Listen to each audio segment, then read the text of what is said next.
Je pense que les mesures fiscales qui sont consignées dans cette loi de finances restent des mesures très timides et qui ne pourraient pas permettre une relance de notre économie.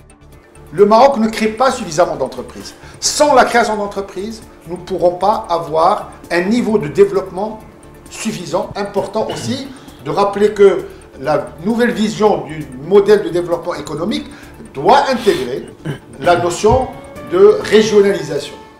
Si nous introduisons l'abus de droit, il faudrait introduire le rescrit fiscal. Et c'est ce que nous avons obtenu sur la loi de finances de 2018.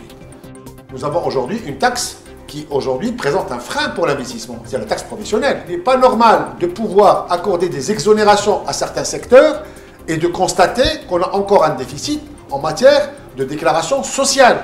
Il faut généraliser le remboursement de crédit TVA, quel que soit le motif.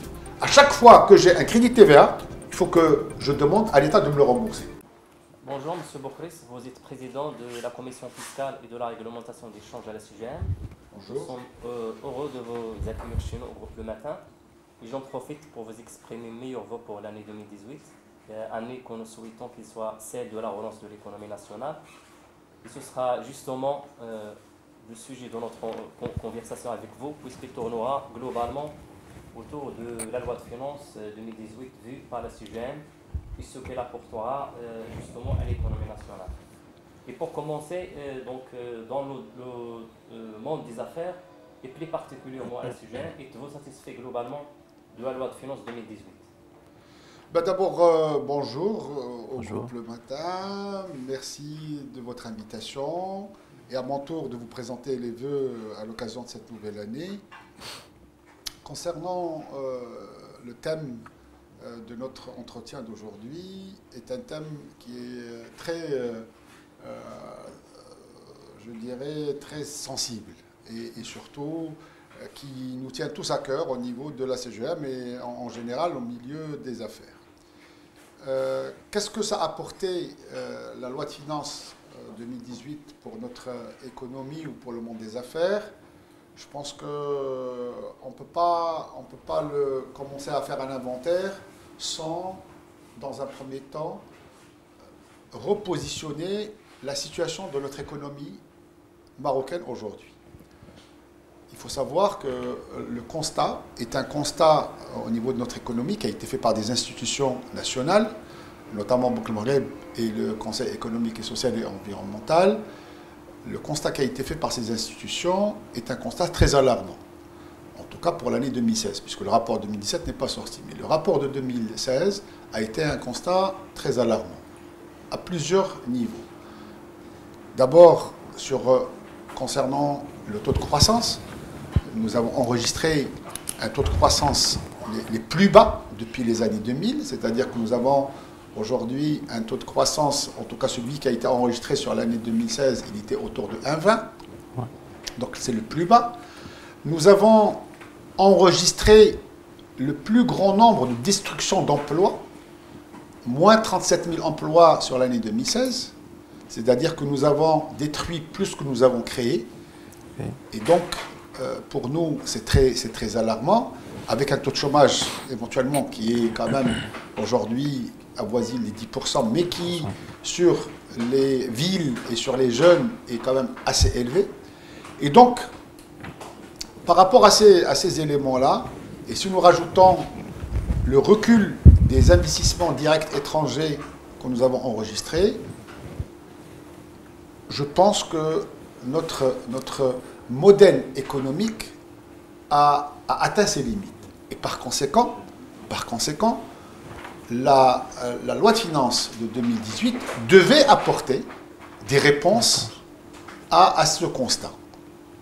Je voudrais aussi rappeler que cette notion de limite du développement du modèle économique a été aussi soulevée par le souverain dans un de ses discours au cours de l'année 2017, bien avant l'élaboration du projet de la loi de finances. Ouais.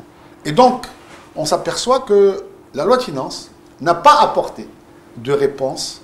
Elle a fait pour nous une espèce de continuité de la même politiques et des mêmes modèles de développement. Et donc c'est là où nous avons, je veux dire, une grande déception par rapport à cette loi de finances. Ceci étant, la loi de finances n'a pas répondu favorablement à ce constat et n'a pas répondu favorablement, comme je le dis, au discours de Sa Majesté dans lequel il souhaitait apporter, que la loi de finances apporte des réponses. Et au-delà de ça, je pense que les mesures fiscales qui sont consignées dans cette loi de finances restent des mesures très timides et qui ne pourraient pas permettre une relance de notre économie. Je voudrais profiter pour rappeler quel a été le rôle de la CGM au préalable dans le cadre des propositions que nous avons faites au gouvernement. Nous avons articulé nos propositions sur 5 axes. Conscient de la situation de notre économie, conscient des constats que j'ai évoqués tout à l'heure, qui ont été faits par les institutions de notre royaume, nous avons articulé nos propositions sur 5 axes. Le premier axe, c'est la relance de l'investissement. Le deuxième axe, c'est l'amélioration de la compétitivité des entreprises. Le troisième axe, c'est l'incitation à la création d'entreprises. Le quatrième axe, c'est l'encouragement à la création d'emplois. Et le cinquième axe, c'est la restructuration de nos entreprises. Voilà comment nous avons articulé nos propositions que nous avons proposées au niveau du gouvernement. Pourquoi ces 5 axes? Parce que nous sommes aperçus que le Maroc ne crée pas suffisamment d'emplois.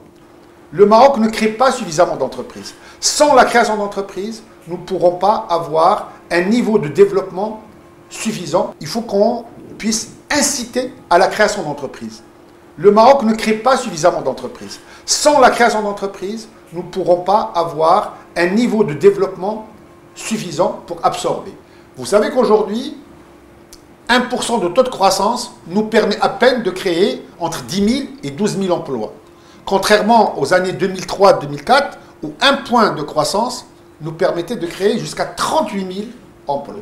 Donc ça veut dire qu'il faudrait qu'on multiplie les efforts pour qu'on ait des taux de croissance suffisamment élevés et permettre d'absorber je dirais, le déficit en termes de création d'emplois. Alors, je voudrais juste aussi m'arrêter 5 minutes sur je dirais, la création d'entreprises. La création d'entreprises, au Maroc, nous ne disposons d'aucune incitation fiscale qui permet d'inciter les jeunes ou les moins jeunes à créer leur entreprise. Et la CGM, à ce niveau, avait proposé à ce qu'on puisse proposer des exonérations fiscales, adossées à des exonérations probablement sociales, pour qu'on puisse permettre aux jeunes, en général, de pouvoir créer. Et je crois que, pour nous, ça, c'est notre cheval de bataille. Okay. Parallèlement, la compétitivité des entreprises, aujourd'hui, semble atteinte aussi par une fragilité. Pourquoi cette fragilité? La fragilité de la compétitivité, elle trouve sa source dans la fragilité des trésoreries des entreprises. Aujourd'hui, les entreprises souffrent d'un déficit en termes de trésorerie. Et si nous ouvrons je dirais, ce volet de trésorerie, on s'aperçoit malheureusement que l'État, aujourd'hui, ne remplit pas son rôle par rapport au délai de paiement et par rapport au remboursement des crédits de TVA et des restitutions d'IS. Il y a eu un effort qui a été fait au cours de l'année 2017, mais cet effort reste très insuffisant. Pour voir un peu le côté, je dirais, la moitié pleine du verre, qui sont globalement les mesures que vous avez obtenues, qui sont en quelque sorte mesures de favoriser la relance de l'économie nationale. Alors, sur les mesures fiscales, nous avons effectivement, dans les propositions que nous avons faites, nous avons eu quelques retours qui sont positifs. Le premier, ça concerne l'introduction de la progressivité de l'IS. Et vous savez que cette demande d'introduction de la progressivité de l'IS date de plus de 10 ans. Ce n'est pas d'aujourd'hui, ça fait 10 ans que nous revendiquons la mise en place de l'ADA. Pourquoi la progressivité de l'IS? La progressivité de l'IS va permettre d'améliorer la trésorerie des entreprises. Il faut savoir que la CGM est composée à 91% de PME. Et donc, cette progressivité va permettre de soulager la trésorerie, d'améliorer la trésorerie. Et par conséquent, comme je l'ai dit tout à l'heure, si j'améliore la trésorerie, je contribue à une meilleure compétitivité. Tout à fait. Secondo, nous avons pu obtenir, effectivement, dans le cadre des mesures fiscales, tout un dispositif d'exonération en matière de droits d'enregistrement. Et là aussi, c'est une grande avancée parce que la loi de finances de 2018 a prévu une exonération de droits d'enregistrement en matière de création d'entreprise, quel que soit le montant du capital, en matière d'augmentation de capital, quel que soit le montant de l'augmentation de capital, et enfin une exonération des droits d'enregistrement sur toutes les opérations de cession d'actions ou de parts sociales. Et là aussi, c'est une grande avancée. Ça va redynamiser notre économie. Okay. Sur le volet de l'emploi, la loi de finances 2018 a amélioré un dispositif qui existait déjà depuis maintenant 2 ans, le dispositif TFIZ. TFIZ qui, à l'époque, permettait à une entreprise nouvellement créée de recruter 5 salariés. Ces 5 premiers salariés dans la limite de 10 000 dirhams par salarié et qui pouvaient bénéficier d'une exonération des charges sociales et de l'impôt sur le revenu. La loi de finances de 2018 a étendu cette disposition à 10 salariés. Ça veut dire qu'aujourd'hui, une entreprise nouvellement créée pourra recruter 10 salariés en exonération de charges sociales et d'impôt sur le revenu, mais plafonnée à 10 000 dirhams par salaire. Sur cette mesure, nous sommes, je dirais, un peu réservés. Pourquoi? Parce que nous estimons, et c'est la proposition que nous avons faite, que celui qui a la capacité de créer 10 salariés, c'est plus une entreprise qui existe et non pas une entreprise nouvellement créée. Et donc nous avons fait la proposition qui n'a pas été retenue au gouvernement pour étendre cette mesure d'exonération des charges sociales et de l'impôt sur le revenu, c'est-à-dire le dispositif TFIZ, de l'étendre à l'entreprise qui existe déjà sur le marché. Donc ça je dirais. Alors, sur un point de vue des acquis au niveau de la loi de finances, je continue. En matière de TVA, nous avons pu étendre un dispositif qui a été introduit déjà depuis 2 ans sur la TVA non apparente.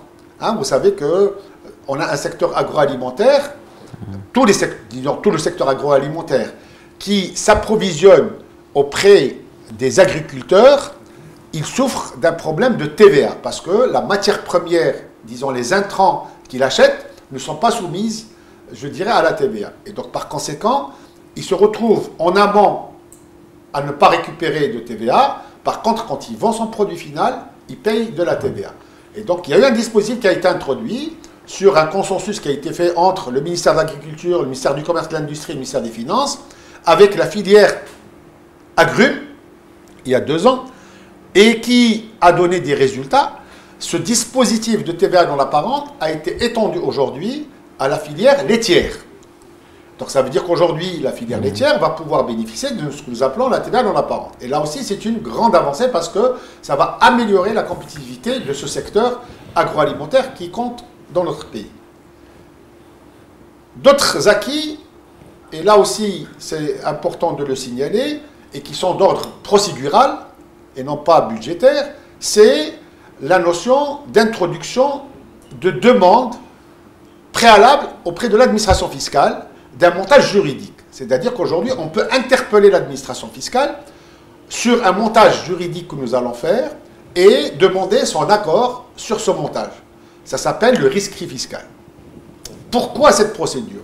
Parce que la loi de finances de 2017 est venue avec un dispositif, rappelez-vous, qui a fait couler beaucoup d'encre et qui était l'abus de droit. En 2017, il y a eu tout un débat sur le dispositif d'introduction d'abus de droit dans notre réglementation marocaine, auquel nous ne sommes pas opposés parce qu'on estime qu'effectivement, dans un dispositif moderne, nous devons avoir ce type de procédure. La seule chose, c'est que nous avons demandé à l'époque, si nous introduisons l'abus de droit, il faudrait introduire le rescrit fiscal. Et c'est ce que nous avons obtenu sur la loi de finances de 2018. Donc, globalement, les principales, je dirais, avancées ou les principaux acquis se résument autour de ça, mais on peut peut-être tout à l'heure revenir sur un certain nombre d'acquis qui touchent par exemple le secteur touristique. On a quelques acquis qui touchent le secteur touristique. On a des acquis qui touchent par exemple tout ce qui est la fiscalité en termes d'héritage, hein, donc les biens qu'on a hérités, où le dispositif de 2013, il y a eu un dispositif en 2013 qui a été remis en cause par la loi de finances de 2018. On a aussi une avancée, ou disons un acquis qui concerne le secteur immobilier, et notamment par la taxe, je dirais, l'impôt des profits immobiliers, ce qu'on appelle la TPI, qui, elle aussi, avait connu un réaménagement en 2013, mais qui a montré ses limites, et dont le gouvernement est revenu aujourd'hui sur le dispositif qui a été introduit en 2013 pour rétablir ce qui existait auparavant, c'est-à-dire avec un taux flat de 20% et non pas un taux qui avait été introduit de 20, 25 ou 30 selon la durée de détention. Donc voilà quelques avancées que nous avons enregistrées avec beaucoup de satisfaction, mais nous sommes restés sur notre fin sur un certain nombre de choses. Justement, par contre, qu'est-ce que vous n'avez pas pu obtenir, qu'est-ce que vous regrettez dans cette loi de finances, que vous n'avez pas pu obtenir parmi les revendications globales de la CGM et du monde des affaires globalement pour relancer l'économie nationale? Vous savez, j'ai commencé tout à l'heure mon entretien en vous disant que nous avons présenté nos propositions selon 5 axes. Oui. Et un des axes, c'est la relance de l'investissement. Et aujourd'hui, sur la relance de l'investissement, nous sommes, je dirais, restés sur notre faim parce que nous n'avons pas, primo, trouvé de mesures phares qui permettent de relancer l'investissement, sachant que la CGM avait proposé une des mesures qui, pour nous, devait relancer l'investissement et qui consiste à proposer et à accorder une réduction d'impôts pour tous les opérateurs qui investissent au cours de l'année 2018 et sur les années qui viennent.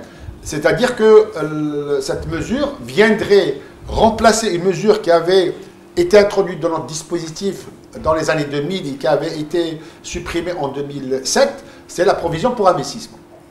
Donc cette provision pour investissement ayant disparu, nous l'avons proposée, mais différemment, avec une réduction d'IS, c'est-à-dire permettre à un opérateur, à la fin de l'année, de justifier son investissement, et une fois qu'il a justifié l'investissement, de bénéficier d'une réduction d'IS.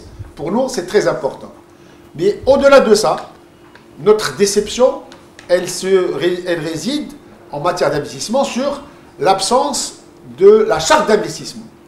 Et là aussi, c'est un sujet qui est très important pour nous parce que nous attendons avec impatience la charte d'investissement, sachant que la charte d'investissement, les grandes lignes avaient été déjà présentées par le ministre de l'économie, par le ministre du Commerce et de l'Industrie au souverain, et on attendait la mise en œuvre de cette charte d'investissement qui n'a toujours pas vu le jour. Or, si la charte d'investissement n'a pas vu le jour en même temps que la loi de finances, ça veut dire que les mesures fiscales qui seront consignées dans la charte d'investissement ne pourront pas être mises en œuvre avant la prochaine loi de finances. Et donc ça veut dire que nous sommes en train de perdre, nous avons perdu déjà du temps sur la loi de finances de 2017 et nous avons perdu la loi de finances de 2018. Donc ça veut dire que, au meilleur des cas, les dispositions qui seront consignées dans la charte d'investissement, disons les dispositions fiscales, ne pourront être mises en œuvre que par la loi de finances de 2019, et ça veut dire au 1er janvier 2019. Et c'est là notre plus grand regret, sachant que, comme je l'ai dit tout à l'heure, sans la relance de l'investissement, nous ne pourrons pas avoir la création de richesses et nous ne pourrons pas avoir la création d'emplois. C'est sur le volet relance d'investissement. On a aussi quelques regrets sur la restructuration des entreprises. Il faut savoir que notre tissu économique marocain est un tissu jeune. nous n'avons, je dirais, démarré notre économie qu'après l'indépendance, et donc forcément, nous avons un tissu jeune. Ce tissu aujourd'hui a besoin je dirais, de moyens fiscaux pour essayer de restructurer notre tissu économique, sans frottement fiscal. Parce que nous avons aujourd'hui des groupes qui se sont imposés sur la scène économique. Nous avons aujourd'hui beaucoup de PME qui se sont aujourd'hui aussi remarqués au niveau opérationnel. La seule chose, c'est qu'on a besoin de leur permettre de se restructurer sous forme de holding ou sous forme je dirais, de fusion. Et ce dispositif, malheureusement, nous avons un dispositif de fusion, mais qui reste très faible par rapport à la configuration de notre économie. Donc nous avons fait des propositions qui n'ont pas été malheureusement retenues en matière de restructuration d'entreprise. Donc vous avez parlé tout à l'heure de nouveaux modèles de développement économique. Et vous avez dit que la loi de finances ne contribue pas vraiment à changer l'orientation des choses. Et quelle est votre contribution? Comment est-ce que vous l'envisagez à mettre en œuvre ou concevoir un autre modèle de développement économique? Non, je pense que la CGM, en tant que confédération des entreprises, ne peut pas à elle seule imaginer un modèle de développement économique. Je crois que le modèle économique, d'abord, c'est un concept qui est d'ordre macroéconomique et d'ordre général. Je crois que le meilleur des modèles économiques, pour nous, c'est celui qui crée suffisamment d'emplois pour pouvoir absorber tout le déficit en termes de chômage que nous avons. Le meilleur modèle économique, c'est celui qui permet de garantir une recette suffisante pour que le budget de l'État puisse fonctionner. Le troisième, je dirais, levier qu'on pourrait avoir sur le développement économique, c'est le côté social. Je pense qu'aujourd'hui, il faut que le modèle de développement économique permette à avoir ce qu'on appelle un ascenseur social. Or, aujourd'hui, tous ces, je dirais, ces leviers, nous ne les avons pas. Et je crois que la réflexion à laquelle la CGM peut contribuer, c'est tout l'effort que le secteur privé peut faire dans un cadre d'abord local, mais surtout dans un cadre régional. Je crois que c'est important aussi de rappeler que la nouvelle vision du modèle de développement économique doit intégrer la notion de régionalisation. Il y a très longtemps, nous avons fonctionné avec un modèle qui était national. Aujourd'hui, je pense que nous avons besoin de travailler sur des modèles par région. Et je crois que c'est ça la réflexion qu'il faudrait avoir. Et pour ce faire, je voudrais rappeler que la CGM est déjà organisée selon ce système de régions, puisque nous avons aujourd'hui 12 je dirais, régions CGM et qui sont aujourd'hui opérationnelles et qui pourront accompagner ce développement régional. Concernant justement cette question de régionalisation, ça a été présenté par certains observateurs comme étant presque la panacée pour les problèmes et la montée des revendications dans plusieurs régions. Est-ce que vous voyez dans l'actuelle loi de finances quelque chose qui contribuera à mettre en œuvre et à commencer la concrétisation de la tant attendue la régionalisation avancée? Le déploiement ou la mise en œuvre de la régionalisation, elle dépend de plusieurs leviers. Un des leviers, c'est les textes réglementaires et qui sont en train d'arriver au fur et à mesure. On attend des décrets, on attend des choses. Donc, je ne vais pas évoquer ce sujet. Par contre, sur le volet économique, je pense que ce qui est important, c'est de donner les ressources nécessaires à chaque région. Parce que cette autonomie qu'on a donnée aux régions, c'est une autonomie aussi financière. Pour donner l'autonomie financière, il faudrait qu'on fasse ce qu'on appelle les allocations budgétaires nécessaires pour que chaque région puisse réaliser son plan de développement. Hein, donc, disons, tout le plan d'action qui est prévu. Dans la loi de finances, nous avons quelques mesures, notamment, vous savez qu'aujourd'hui, quand nous collectons un certain nombre d'impôts nationaux, notamment la TVA, une partie de la TVA, elle est reversée aux régions. Et donc, l'impôt sur les sociétés, la même chose, il y a une partie qui est reversée.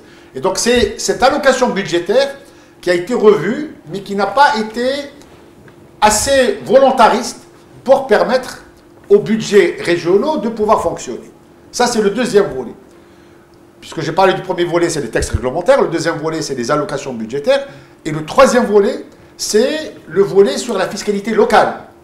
Il faut savoir que les régions ne pourront demain pouvoir vivre que grâce à la fiscalité locale. Or, la fiscalité locale, chez nous, est en panne.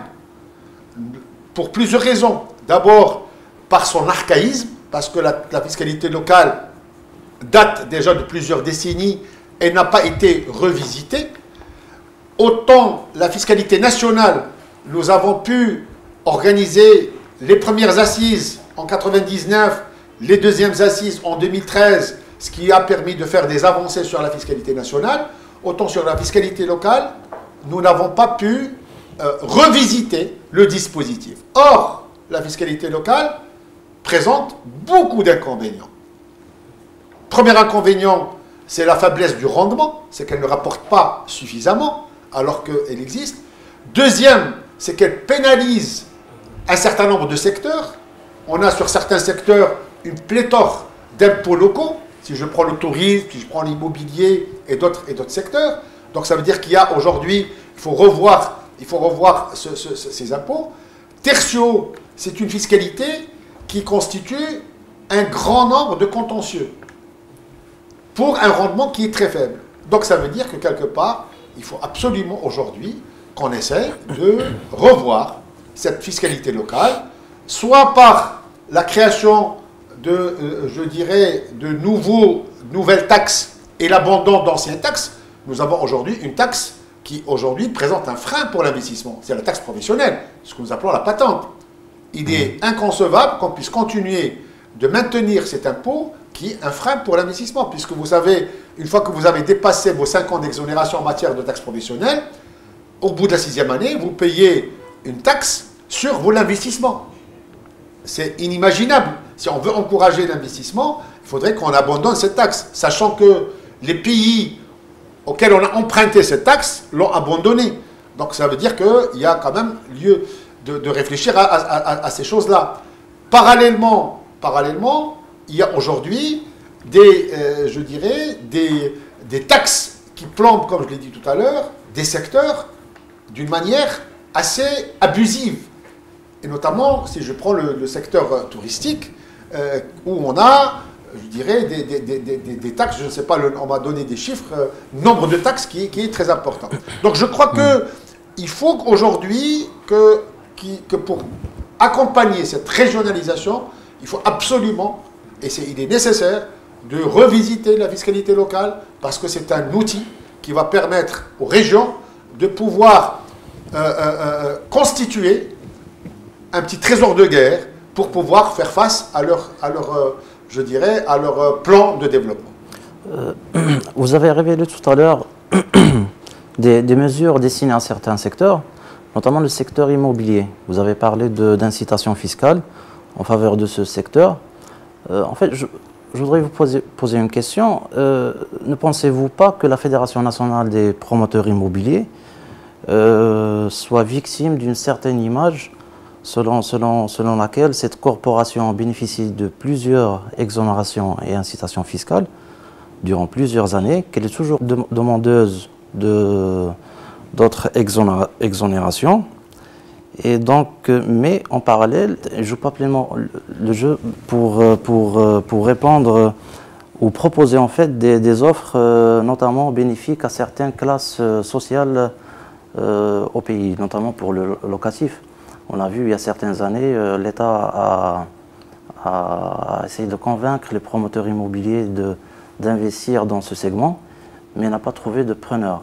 Okay. Si vous permettez, sur ce sujet particulièrement, je vais pas parler que du secteur immobilier, mais je vais parler vous avez évoqué le problème des exonérations qu'on accorde à certains secteurs. Et vous avez effectivement montré du doigt le secteur immobilier.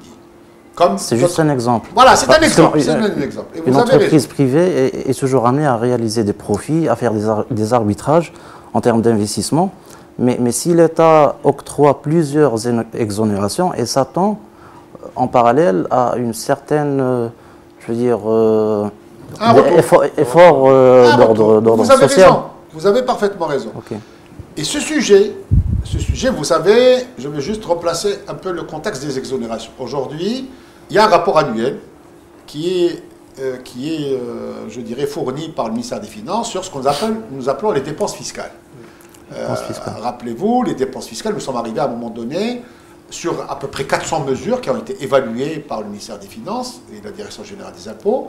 Et on a évalué que la perte budgétaire sur 400 mesures avoisinait 35 milliards. Aujourd'hui, nous sommes à 32 milliards en 2016. On attend les chiffres de 2017. Ça veut dire que l'État, aujourd'hui, perd 32 milliards. C'est un manque à gagner. C'est un manque à gagner. Sauf que ce manque à gagner, il faut le mettre dans un contexte. Il faut le mettre dans un contexte parce que quand on nous accordons des exonérations sur certains impôts pour un secteur, il faut savoir qu'on crée une certaine dynamique et qu'on génère d'autres recettes par ailleurs. Donc il faut quand même qu'on regarde les plus et les moins. Et malheureusement, le ministère des Finances ne regarde que les moins, il ne regarde pas les plus. Vous avez évoqué sur le secteur immobilier, il est certes, on a accordé au secteur immobilier un certain nombre d'exonérations en matière de TVA, en matière d'IS. Mais ce qu'on a oublié de dire, c'est que à chaque fois que vous vendez un appartement, à chaque fois que vous vendez des lots de terrain, vous créez des taxes locales, un certain nombre de choses. Donc, je dirais la taxe des services communaux, la taxe d'habitation, il y a un certain nombre de choses. Et on crée aussi une certaine dynamique. Et donc je pense qu'il faut regarder les plus et moins. Mais au-delà de ça, nous, au niveau de la CGM, nous avons déjà demandé au gouvernement de pouvoir mettre en place je dirais, une évaluation de ces mesures. C'est ce qui nous manque dans ce pays. C'est qu'on instaure des exonérations, mais on ne met pas en place je dirais, une évaluation pour dire, au bout de 3 ans, au bout de 5 ans, au bout de 10 ans, qu'est-ce que cette exonération a apporté au secteur. Parce qu'il n'est pas normal d'accorder, nous aussi, nous le disons, nous avons... Lors des assises de 2013, la CGM avait dénoncé l'ensemble des exonérations de tous les secteurs en disant, mettons tous à plat, faisons des évaluations, remettons des exonérations limitées dans le temps et faisons des bilans pour voir est-ce qu'on maintient ou on ne maintient pas. C'est la mesure, cette approche, nous l'avons adoptée, tout à l'heure je l'ai dit, sur la TVA non apparente, en matière des agrumes. Nous avons introduit une TVA non apparente sur le secteur des agrumes. On a vu que ça donnait des résultats. Nous l'avons étendu au secteur laitier. Et probablement l'année prochaine, on peut l'étendre à un secteur de la pêche ou un secteur, je dirais, autre. Donc je pense que c'est le mode opératoire qui nous fait aujourd'hui défaut. Mais en tout cas, nous, au niveau de la CGM, nous sommes très à l'aise en matière d'exonération sectorielle parce que nous estimons que s'il y a des exonérations, il faut que ces exonérations permettent au secteur de connaître vraiment un certain développement. Et nous lions ces exonérations à aussi un comportement d'éthique. C'est très important. Et de bonne gouvernance. Parce qu'il n'est pas normal de pouvoir accorder des exonérations à certains secteurs et de constater qu'on a encore un déficit en matière de déclaration sociale. Ce n'est pas normal. Et là aussi, pour nous, au niveau de la CGM, on estime qu'il faut qu'on ait cette transparence pour essayer de voir qu'un secteur qui bénéficie d'une exonération, qu'il puisse être un secteur qui soit modèle, qui permet de tirer vers le haut tout le secteur, toute notre économie. Et là, je voudrais aussi aborder un sujet qui est très important, c'est le sujet de l'informel.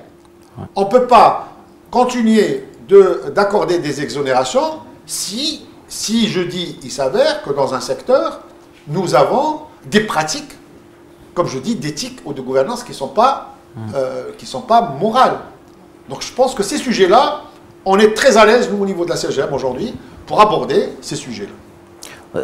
D'ailleurs, en parlant d'informel, dernièrement, il y a eu beaucoup de contrôles fiscaux qui se sont multipliés ces derniers mois. Avez-vous senti certaines inquiétudes de la part de certains adhérents de la CGM, ou êtes-vous en revanche rassuré, notamment pour lutter contre l'informel et la fraude fiscale? Alors, le sujet des contrôles fiscaux est un sujet qui est très délicat, mais on va l'aborder avec beaucoup de sérénité. Vous savez, le contrôle fiscal fait partie de la vie d'une entreprise. C'est comme ça que nous voyons les choses. Qu'est-ce qui nous aujourd'hui froisse? C'est le mode opératoire. Okay. On revient à la notion de mode opératoire. C'est que dans le passé, je dis dans le passé parce que l'année 2017 a été pour nous une année qui nous a, je ne veux pas dire réconcilié avec le contrôle fiscal, mais qui a permis je dirais, d'éviter un certain nombre d'abus qui existaient dans le passé. Ouais. Dans le passé, effectivement, le contrôle fiscal venait avec beaucoup de pratiques de la part de l'administration, qui n'étaient pas des pratiques, je dirais, je ne vais pas dire éthiques, mais qui n'étaient pas des pratiques qui permettaient à l'opérateur de pouvoir se mettre en face de l'administration parce qu'il mettait, je dirais, la barre tellement haute qu'on se retrouvait dans un fossé entre l'administration et le contribuable. Or, là, et là je voudrais profiter pour féliciter et remercier la Direction générale des impôts sur les efforts qu'elle a faits ces derniers temps, notamment au courant de fin d'année 2016 et courant 2017, sur les notes de service qu'elle a émises au niveau interne pour tirer la sonnette d'alarme et surtout pour inviter tous les agents qui interviennent dans le contrôle fiscal à pouvoir faire ça selon, je dirais, des normes qui ont été mises en place. Et donc là, on a vu un espèce d'encadrement du contrôle fiscal. Okay. Alors maintenant, quant au résultat du contrôle fiscal, il faut savoir qu'aujourd'hui, l'administration va collecter pratiquement plus de 12 milliards en matière de recettes, en matière de contrôle fiscal. C'est énorme. Il y a encore 6 ou 7 ans, nous étions sur un train de 5 ou 6 milliards de recettes fiscales en matière de contrôle fiscal. Aujourd'hui, nous dépassons les 12 milliards. Sauf que ces 12 milliards ne viennent pas forcément de l'informel, ne viennent pas forcément de la fraude. Il faut savoir que les recettes du contrôle fiscal peuvent trouver leur source, certes, dans la fraude ou dans l'informel, mais peuvent aussi trouver leur source dans des interprétations de textes. Bien sûr. Parce que, notamment, on a des textes aujourd'hui, le Code général des impôts, qui est truffé d'articles qui sont difficilement compréhensibles et qui peuvent ouvrir la porte à plusieurs interprétations. Et donc, c'est ces interprétations souvent qui, lors d'un contrôle fiscal, posent problème et qui peuvent être à l'origine de recettes complémentaires. Donc, je pense qu'il faut pallier. Alors, maintenant, pour terminer sur ce sujet, ce que nous avons demandé à l'administration fiscale, c'est que les contrôles fiscaux puissent aussi toucher l'ensemble des opérateurs, aussi bien les opérateurs qui sont identifiés fiscalement que les opérateurs qui ne sont pas identifiés fiscalement ou les opérateurs qui exercent dans l'informel. Parce que nous dénonçons l'informel. Au niveau de la CGM, nous estimons que un contribuable et un membre de la CGM doit être un exemple.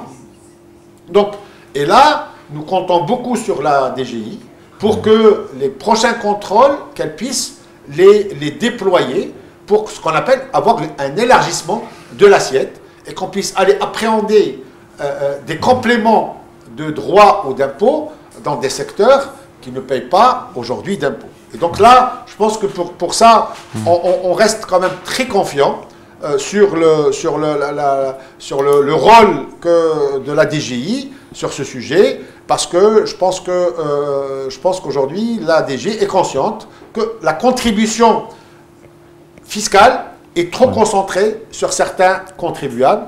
Et donc, par conséquent, il faut qu'on ait cet élargissement. Très bien. Je voudrais vous faire réagir aussi sur une autre question qui vous est très chère, c'est celle de crédit TVA. À votre avis, comment expliquez-vous la montée de ce crédit? Est-ce que c'est lié au souci budgétaire du gouvernement ou c'est au niveau des anomalies au niveau de l'administration? Ou comment expliquez-vous ce...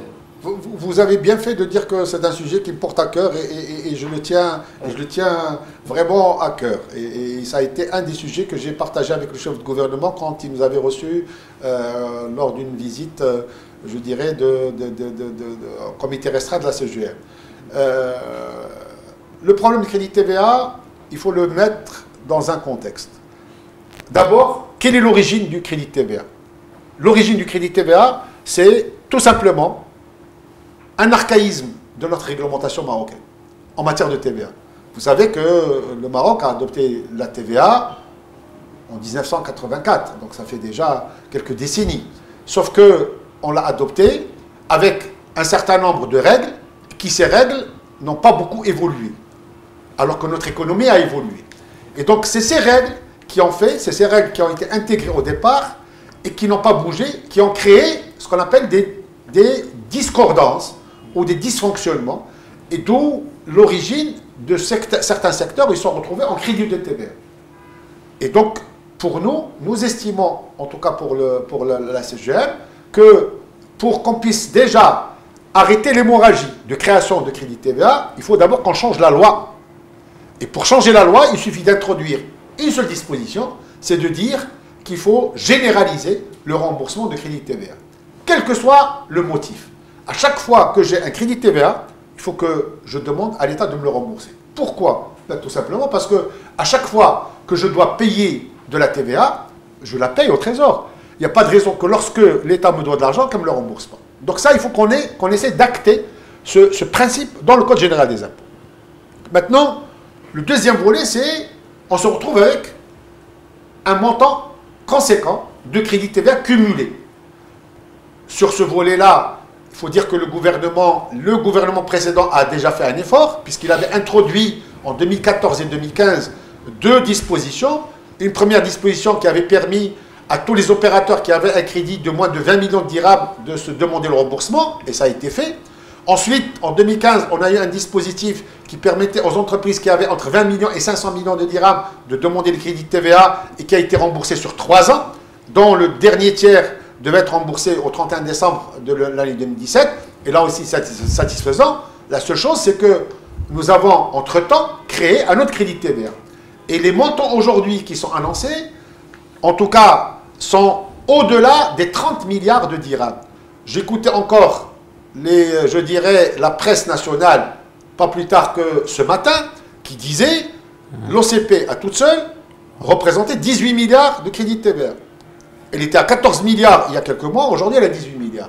Ouais. Donc, ça veut dire que tout secteur confondu, privé et public, nous dépassons largement les 35 milliards aujourd'hui.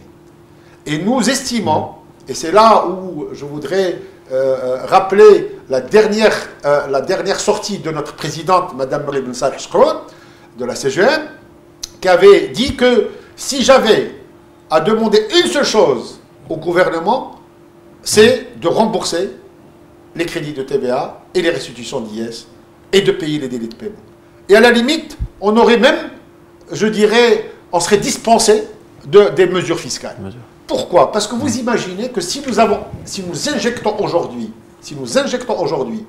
30 à 35 milliards dans notre économie, secteur public et secteur privé confondus, vous imaginez qu'est-ce qu'on peut libérer comme moyen et comme ressources pour pouvoir créer de l'emploi, créer de la richesse, créer des entreprises.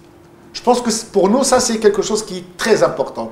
Certes, nous avons besoin de mesures fiscales. Certes, nous avons besoin d'encouragement social. Mais si nous pouvons injecter d'une manière forte, je dirais, des crédits dans notre économie, et notamment les dus, parce que là, c'est des dus, c'est des choses qui plombent aujourd'hui les trésoreries d'entreprise, je pense qu'on serait, je dirais, les opérateurs les plus heureux de la Terre. Le classement mondial du paiement fiscal qui est réalisé par la Banque mondiale et PricewaterhouseCoopers vient de tomber. Un classement où le Maroc a gagné 16 places en se plaçant 25e sur 189 pays. Et donc, je voudrais savoir votre appréciation par rapport à ce classement, à cette progression. Pensez-vous que le chemin est encore long, notamment pour une meilleure justice ou équité fiscale dans le pays? Alors, ce classement, effectivement, il nous donne un positionnement par rapport à d'autres pays. Mais il ne faut pas quand même crier victoire. Il ne faut pas crier victoire. Pourquoi? Parce qu'il donne aussi une idée sur la pression fiscale. Bon, ça, c'est une étude qui touche la compétitivité fiscale, et donc ça nous donne une idée sur la pression fiscale. Au Maroc, nous avons une pression fiscale qui semble, je dirais, cohérente par rapport à la région, mais qui reste quand même élevée par rapport à d'autres pays africains et par rapport à d'autres pays de l'OCDE. Donc nous ne sommes pas, je dirais, bien placés sur le problème de pression fiscale, et c'est ça qu'il faut essayer de voir. Là où nous avons fait vraiment des efforts et des avancées, c'est par rapport à la télédéclaration. Vous savez qu'aujourd'hui, pour pouvoir réaliser toutes les opérations de déclaration déclarative, le Maroc, l'entreprise marocaine, a besoin de 155 heures par an pour faire ces déclarations, par rapport à une moyenne en Afrique qui est au-delà de 250 heures. Donc ça veut dire que quelque part, nous avons simplifié notre dispositif fiscal, et nous continuons de le simplifier. Sans compter que nous avons fait aussi des efforts sur le problème du nombre de paiements d'impôts. Aujourd'hui, au Maroc, nous avons une entreprise moyenne à 6 paiements d'impôts par an, par rapport à 25 ou 30 paiements d'impôts par an dans d'autres pays.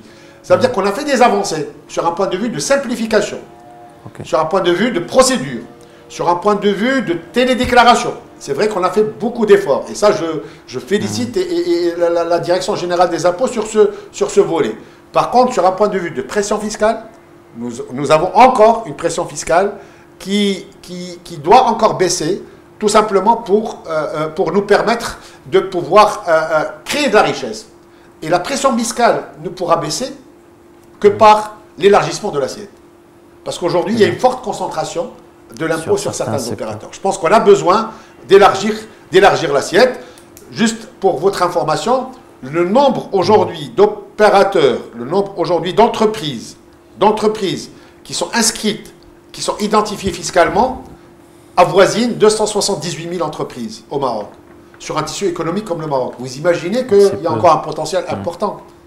Donc ça veut dire qu'on doit encore aller puiser dans, je dirais, le secteur informel pour aller chercher des entreprises qui continuent d'opérer dans l'informel. Et je pense que la pression fiscale ne pourra baisser que par l'élargissement de l'assiette. Concernant justement la télédéclaration dont vous avez parlé à l'instant, est-ce que vous voyez que les entreprises sont prêtes pour cette mutation, la télédéclaration? Vous savez, la notion d'informatisation au Maroc est une notion qui est, je dirais, irréversible. Aujourd'hui, le Maroc ne peut pas ne pas rentrer dans cette dynamique de la numérisation, de la digitalisation et tout ça. Pourquoi? Parce qu'aujourd'hui, au niveau mondial, c'est des choses qui sont aujourd'hui d'actualité. Il faut savoir que l'entreprise marocaine, elle a fait beaucoup d'efforts. Elle a fait beaucoup d'efforts pour s'adapter. Et je pense que ce qui a permis cette adaptation, c'est aussi l'accompagnement de la Direction générale des impôts. Je pense que la Direction générale des impôts a introduit cette télédéclaration par palier et d'une manière progressive pour qu'elle devienne obligatoire. Et je pense que c'est dans l'intérêt de tout le monde. C'est dans l'intérêt de l'administration que tout ça soit informatisé et digitalisé, parce que ça va nous permettre, ça va permettre à l'administration de bien connaître le tissu qu'elle a en face.